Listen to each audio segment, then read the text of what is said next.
এই, তোমার এটা ভেতরে ঢোকাতে আর বের করতে খুব শান্তি লাগছে কেন আমার? কারণ এটা শান্তি জিনিস, তাই এত শান্তি পাচ্ছ। এত শান্তি আমি এর আগে কখনো পাইনি। পাগল হয়ে যাচ্ছি আমি। তাই শোনা, আরও বেশি শান্তি পাবে এখন। আমি তো এটাই চাই, তোমায় আরও বেশি শান্তি দিতে। তাই? তাহলে একটু বেশি করে তেল দিয়ে জোরে জোরে ঢোকাও না। তেল দিয়ে জোরে জোরে ঢোকালে তো তোমার ব্যথা লাগবে শোনা। ব্যথা লাগবে না, বরং আরাম লাগবে। তুমি পুরোটা ভেতরে না ঢোকালে কি আমার শান্তি লাগবে? হুম, পুরোটা না ঢুকলে আমারও ভালো লাগবে না। ওয়েট বেশি করে তেল নিয়ে করছি। তুহিন কথাটা বলতেই টেবিলের উপর থেকে তেল নিয়ে ভালো করে মেখে নিল। আজ তুহিন আর তৃপ্তির বাসর রাত। বাসর ঘরে নতুন স্বামী স্ত্রীর রুমে তেল তো রাখতেই হয়, কারণ সবারটা তো আর ঠিকঠাক থাকে না। কিছু কিছু কাপলদেরটা ছোট বড় হয়ে থাকে, আর সাইজে না মিলে গেলে তো তেল লাগবেই। তা না হলে ঢুকবে কেমন করে? তুহিন হাতে তেল লাগিয়ে একদম লেপটে দিয়ে সজোরে একটা চাপ দিল। তুহিন চাপ দিতে তৃপ্তি হকচকিয়ে গিয়ে চিৎকার করে উঠল। তুহিন তৃপ্তির চিৎকার শুনে চমকে গেল ভীষণ। তৃপ্তি তুহিনের এমন কাজ খানিকটা বিরক্ত হয়ে বলল, উফ, তুমি এত জোরে চাপ দিলে কেন? চাপ দেওয়ার আগে আমায় বলবে তো। আহ, মরে যাচ্ছি গো। ও মা, তুমি তো বললে তেল দিয়ে চাপ দিতে, তবেই তো ঢুকে যাবে পুরোটা। আমি তো তোমার কথা মতোই কাজ করেছি, তাই না? আমি বললাম আর তুমি তাই বলে এত জোরে চাপ দিবে? ফাজিল, খারাপ, লুচু লোক একটা। আহ, কি ব্যথা! তোমার ওটা এত ছোট যে তেল দিয়ে পুরোটা ঢুকছে না। আমি ভাবছি এত জোর করে যে ঢোকানোর চেষ্টা করছি, পরে একে খুলে বের করব কেমন করে। বের করবে কেমন করে মানে? যেমন করে ঢোকাবে তেমন করেই তো বের করবে। আরে বোকা নাকি তুমি? এটি ঢুকলে কি আর বের করা যাবে নাকি? পরে একদম সারা দিন রাত এটা নিয়েই থাকতে হবে। হায় আল্লাহ! এই, এক্ষুনি বের করো। তোমায় এটা ঢোকাতে হবে না। আমার কিছু চাই না। এক্ষুনি বের করো প্লিজ। ও মাঝ বাসর রাত, আর যদি তোমার এটা না দেই তবে কেমন করে হবে? তাছাড়া আমারও তো ইচ্ছে আছে, বলো এমন করলে কি হয়? নিকুচি করেছি তোমার ইচ্ছার বের করতে বলেছি মানে বের করবে। আমার জীবন বেরিয়ে যাচ্ছে। আহ! আহ, এমন করে বললে হবে? একটু থাকুক না ভিতরে প্লিজ। তোমায় বলেছি বের করতে মানে তুমি এক্ষুনি বের করবে। আমার মাথা খারাপ করো না, খুব লাগছে। তৃপ্তির আর্তনাদ শুনে তুহিন দ্রুত তৃপ্তির আঙ্গুল থেকে তুহিনের বাসর রাতের গিফট দেওয়া আংটিটা বের করে দিল। বাসর রাতে সব স্বামী তাদের স্ত্রীকে কিছু না কিছু গিফট দেয়, এতে নাকি ভালোবাসা বাড়ে। তুহিনও ঠিক তাই করেছে। নিজের স্ত্রীর জন্য নিজের পছন্দের মতো একটা রিং নিয়ে এসেছে। বাসর রাতে তুহিন তৃপ্তিকে এই রিংটা পরিয়ে দিতে গিয়ে তুহিন বুঝতে পারল এই রিংটা তৃপ্তির আঙ্গুলে ঢোকানো যাবে না, কারণ তৃপ্তির আঙ্গুলটা ভীষণ ছোট। ওই আঙ্গুলের মধ্যে এই রিং ঢোকাতে ভীষণ বেগ পেতে হবে। তাই তুহিন একটা দীর্ঘশ্বাস ফেলে রিংটা রেখে দিতে নিতেই তৃপ্তি ফোর্স করে রিং পরার জন্য। তুহিন বারণ করার পরেও তৃপ্তি জোর করে। তারপর আর কি, তেল দিয়েও ঢোকাতে ব্যর্থ হলো তারা। তুহিন অনেক কষ্টে অর্ধেক ঢুকে থাকা রিংটা টেনে বের করলো তৃপ্তির হাত থেকে। রিংটা বেরিয়ে যেতেই তৃপ্তি ভ্যালভ্যাল করে কান্না করতে লাগলো, আর নিজের আঙ্গুল ধরে চিৎকার করতে লাগলো। তুহিন রিংটা রেখে দিয়ে তৃপ্তিকে উদ্দেশ্য করে বলল, এই ফাজিল, এমন করে কান্না করছো কেন? তুমি কান্না করলে আমার কষ্ট হয়, জানো না তুমি? তুমি আমার সাথে একটা কথাও বলবে না। আমায় ইচ্ছে করে কষ্ট দিয়ে এখন ভালোবাসা দেখানো হচ্ছে। আল্লাহ, চুপ করো। এমন করে কি কেউ চিৎকার করে? তোমার চিৎকার শুনে আরো বেশি সমস্যা হবে। চুপ করো শোনা। চিৎকার করে কান্না করব না তো কি করব? এমন একটা গাধার স্বামী যার কপালে থাকবে, তাকে তো এমন করতেই হবে। কি তুমি আমায় গাধা বললে? আমি গাধার মতো কি করেছি? তুমি গাধার মতো কি করেছো বুঝতে পারছো না? রিং আনার আগে আমার আঙুলের মাপ নিয়ে গেলে কি হতো? কিছু হতো না বটে, কিন্তু আমার মনে ছিল না, আর আমি তো রেগুলার সাইজ নিয়ে এসেছি। আমি কি করে জানবো তোমার ওখানে দিয়ে এরা ঢুকবে না? ওখান দিয়ে মানে? ওই, ওখান দিয়ে কোনখান দিয়ে? কথা ঠিক করে বলো। উল্টাপাল্টা ডাবল মিনিং বের করো না। আমি ডাবল মিনিং কোথায় বের করলাম? আমি তো আঙ্গুল বোঝাচ্ছি। সরি গো, আর এমন ভুল হবে না। আহ, আমার আঙুল গো! এই সরি শুনে কি আমার আঙুল ঠিক হবে? এটার জ্বালা কি কমে যাবে? না, তা কমবে না। ওইটা আমি ফু দিয়ে দিচ্ছি, দেখবে ভালো লাগবে। খুব কি ব্যথা করছে? তুহিনের এমন বোকা বোকা কথা শুনে তৃপ্তির রাগটা যেন আরো বেড়ে গেল। সেখানে তৃপ্তির হাতের আঙ্গুলের অনেকটা অংশ কেটে গেছে। সেখানে মেডিসিন না দিয়ে তুহিন ফু দিয়ে ব্যথা কমিয়ে দেওয়ার প্ল্যান করছে। তার উপর জিজ্ঞেস করছে খুব লেগেছে কিনা। তৃপ্তি এসব বোকা বোকা কথা শুনে চরম বিরক্তি নিয়ে তুহিনকে উদ্দেশ্য করে বলল, না না, আমার কেন ব্যথা করতে যাবে? আমি তো সুখে পাগল হয়ে যাচ্ছি। দেখছো না সুখে কেমন করে চিৎকার করতে চলেছি? এমন করে বলছো কেন? তোমার মুখ দেখে তো মনে হচ্ছে না তুমি সুখে আছো। এই চুপ, চুপ, একদম চুপ। কোনো কথা আর বলো না তুমি। আমি মুখের ভাষা খারাপ হয়ে যাবে এক্ষুনি। মানে আমি ব্যথায় ছটফট করছি আর তুমি সেটা দেখেও দেখছো না? মেডিসিনের বদলে ফু দিয়ে ব্যথা। সরি, আমার মাথা থেকে মেডিসিনের কথাটা একদম বেরিয়ে গেছে, আমি খেয়াল করিনি। সরি, আমি এখন নিয়ে আসছি। থাক, আর মেডিসিন কষ্ট করে আনতে হবে না। ভেতরে না ঢোকালে তেল দিয়ে ঢোকানোর কথা মাথায় থাকেন, অথচ মেডিসিনের কথা মাথায় থাকে না, তাই না গো? সরি বললাম তো, প্লিজ আমায় ক্ষমা করে দাও। আমার জন্য আজ তোমায় কষ্ট পেতে হচ্ছে। আমি এখনই নিয়ে আসছি। তুহিন কথাটা বলতেই তৃপ্তির পাশের থেকে উঠে পড়ে। তুহিন দ্রুত উঠে পড়ে মেডিসিন খুঁজতে শুরু করলো। ওই দিকে তৃপ্তি তুহিনের এমন বিচলিত অবস্থা দেখে যেন নিজের হাতের ব্যথার কথা ভুলে গিয়েছে। এক মুহূর্তের জন্য তৃপ্তি নিজের হাতের ব্যথা ভুলে গিয়ে আপন মনে ভাবতে লাগলো তুহিনের কথা। তৃপ্তি ভাবছে, এই, এ আমি কেমন স্বামী পেয়েছি আল্লাহ! আমার স্বামীটা কি আসলেই বোকা নাকি নার্ভাস? আমার সামনে এত জড়তা কেন ওর? আমার কাছে তো ওর কোনো জড়তা থাকার কথা না। তাছাড়া আমি তো ওর বিয়ে করা বউ। আমায় নিয়ে ওর ভাবনা থাকবে একটু বেশি। তবে ওর কাজে তো এক কথায় বোঝা যায় পাগলটা একদম বোকা। তৃপ্তি কথাটা ভাবতেই মুচকি হেসে ফেলল। তুহিনের সাথে পারিবারিকভাবে বিয়ে হয় তৃপ্তির। তবে বিয়েটা পারিবারিকভাবে হলেও তুহিন আর তৃপ্তির পরিচয় ছিল অনেক বছর আগে থেকেই। তবে তাদের মধ্যে কোনো প্রকার ভালোবাসার সম্পর্ক ছিল না। আচমকাই তৃপ্তির সাথে তুহিনের বিয়ে হয়।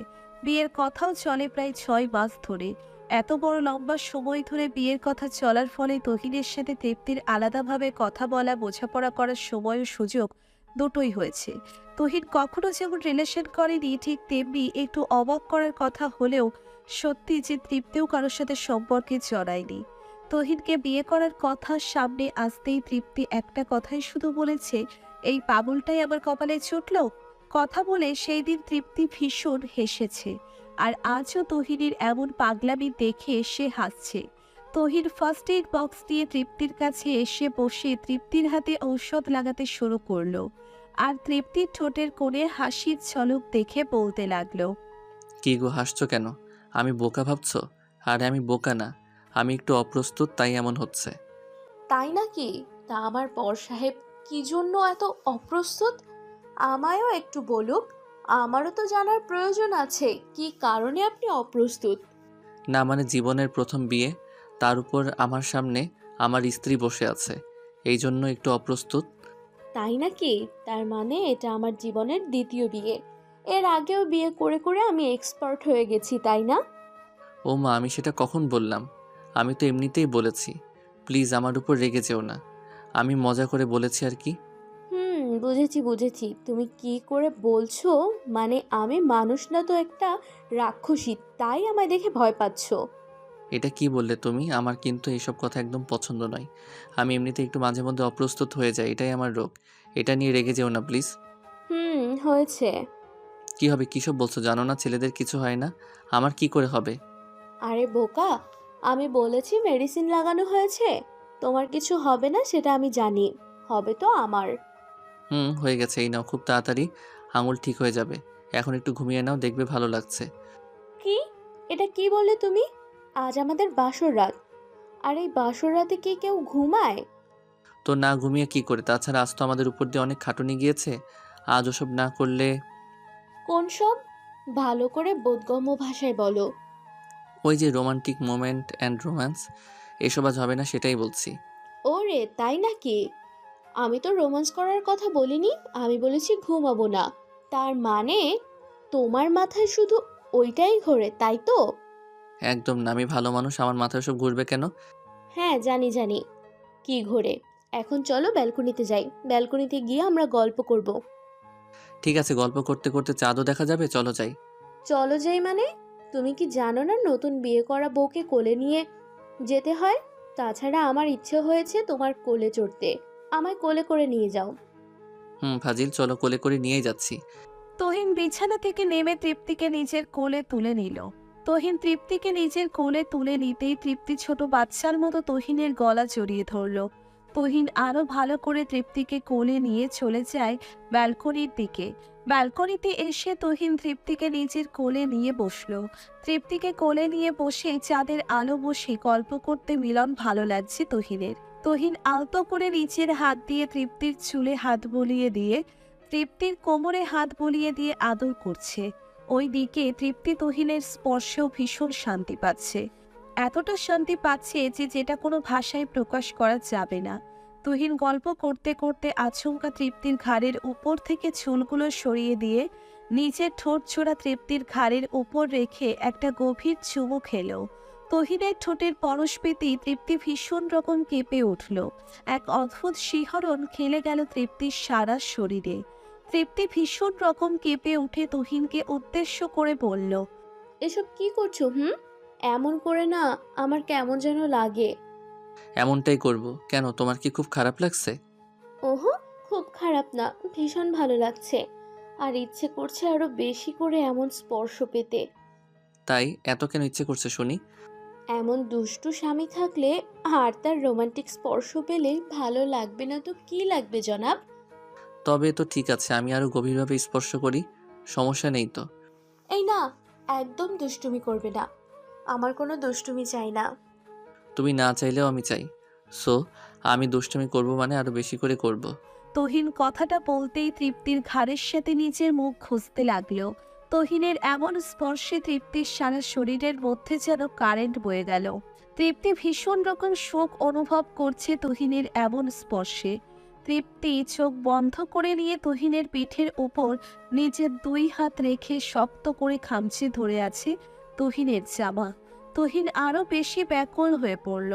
এমন করে কেউ যদি স্পর্শ করে তবে কি নিজেকে ঠিক রাখা যায়? তহিন একটু একটু করে তৃপ্তিকে নিজের ভালোবাসার চাদর দিয়ে মুড়িয়ে নিতে ব্যস্ত হয়ে পড়ল। তহিন একটু একটু করে তৃপ্তির ঠোঁটের দিকে নিজের ঠোঁট এগিয়ে দিয়ে আসতে লাগলো। এই মিষ্টি ঠোঁটের ভালোবাসার পর খাবার জন্য তহিন যেন নিজের মধ্যে ক্রমশ উন্মাদনা বাড়িয়ে তুলেছে। তহিন তৃপ্তির ঠোঁটজোড়ার দিকে নিজের ঠোঁটজোড়া এগিয়ে নিয়ে এসে তৃপ্তির ঠোঁটের দিকে গভীর দৃষ্টিতে তাকালো। এতটা সুন্দর কারোর ঠোঁট হতে পারে তুহিনের জানা ছিল না। তুহিন তৃপ্তির ঠোঁটের দিকে তাকিয়ে দেখতে পেল তৃপ্তির ঠোঁটজোড়া কেঁপে কেঁপে উঠছে। তৃপ্তি নিজের চোখ বন্ধ করে থাকায় তুহিন যেন আর নিজেকে ধরে রাখতে পারল না। দম করে তৃপ্তির কোমর জড়িয়ে ধরে তৃপ্তির ঠোঁটের সাথে নিজের ঠোঁটজোড়া শক্ত করে চেপে ধরল। তুহিনের ঠোঁটের পরশ পেতেই তৃপ্তি আর নিজেকে দমিয়ে রাখতে পারল না। তৃপ্তিও সমান তালে তুহিনের ঠোঁটের উপর নিজের ভালোবাসার পরশ এঁকে দিতে লাগলো। প্রায় ভালোবাসার মানুষটির ঠোঁটের স্বাদ এতটা তীব্র হয়ে থাকে সেটা তুহিনের জানা ছিল না। তুহিন আপন মনে তৃপ্তির ঠোঁটের আদর করতে লাগলো। আদর করতে করতে আচমকা তৃপ্তি তুহিনের ঠোঁটের ফাঁক থেকে নিজের ঠোঁটজোড়া তুলে নিল। তুহিন খানিকটা অবাক হয়ে যেতেই দেখতে পেল তৃপ্তি হাঁপাচ্ছে। তৃপ্তি হাঁপাতে হাঁপাতে তুহিনকে উদ্দেশ্য করে বলতে লাগলো, এই, এমন করে কি কেউ কিস করে? আমি তো ভেবেছিলাম আমার জীবন বেরিয়ে যাবে। উফ। সরি, আমি আসলে খেয়াল করতে পারিনি। আমি এতটাই বিভোর ছিলাম যে একটাবারও মনে পড়েনি যে বেশি কিস করে ফেলছি। তা মনে পড়বে কেন? উফ, আমার ঠোঁটজোড়া লাল করে ফেলেছো একদম। যাও, আর কখনো কিস করতে দিব না তোমায়। এই সরি বললাম তো। আচ্ছা, আবার চেষ্টা করি। প্রথমবার ঠিকমতো করতে পারি না, এবার ঠিকমতো করব। একদম না, আর একবারও চুমু খেতে হবে না। আমি এখন ঘুমাবো। আমার মনের মধ্যে আঙুল জ্বালিয়ে দিয়ে তুমি ঘুমাতে পারবে না সোনা। আমি তোমায় ঘুমাতে দিব না। তো না ঘুমিয়ে কি করব? আর আগুনটা কোথায় জ্বলছে? সেটা রুমে চলো, বুঝিয়ে বলছি। তুহিন তৃপ্তিকে আবারও কোলে তুলে নিয়ে রুমের দিকে চলতে শুরু করে দিল। তৃপ্তি তুহিনের বুকে মৃদুভাবে কিল খুশি বাজছে আর মুখে মুখে বারণ করে চলেছে। তবে তুহিন যেন তৃপ্তির কোনো বারণ আজ শুনতে পাচ্ছে না। আর পাবে বা কেন? আজ তাদের বাসর রাত। এই রাতে কি এমন করে ছেড়ে দিলে চলে নাকি? তুহিন তৃপ্তিকে রুমে নিয়ে এসে তৃপ্তিকে বিছানায় শুইয়ে দিল। বিছানায় শুইয়ে দিয়ে তুহিন তৃপ্তির উপর ঝাঁপিয়ে পড়ল। তৃপ্তির ঘাড়ে গলায় ঠোঁটে পাগলের মতো চুমু খেয়ে আদর করতে লাগলো তুহিন। তৃপ্তি মুখে মুখে বারণ করলেও তুহিন সাথে সমান তালে রেসপন্স করছে তৃপ্তি। ভালোবাসা বুঝি এমনই হয়ে থাকে। দুটি মানুষের মধ্যে চিরদিনের জন্য মেলবন্ধন করার একটা মাত্র মাধ্যম হলো এই পূর্ণতা। আর এই পবিত্র পূর্ণতা প্রত্যেকটা সম্পর্ককে করে সুন্দর। ভালো থাকুক ভালোবাসা। তুহিন আর তৃপ্তির জন্য দোয়া করবেন তারা যেন সবসময় ভালো থাকতে পারে আর এমন ভালোবাসাই থাকতে পারে।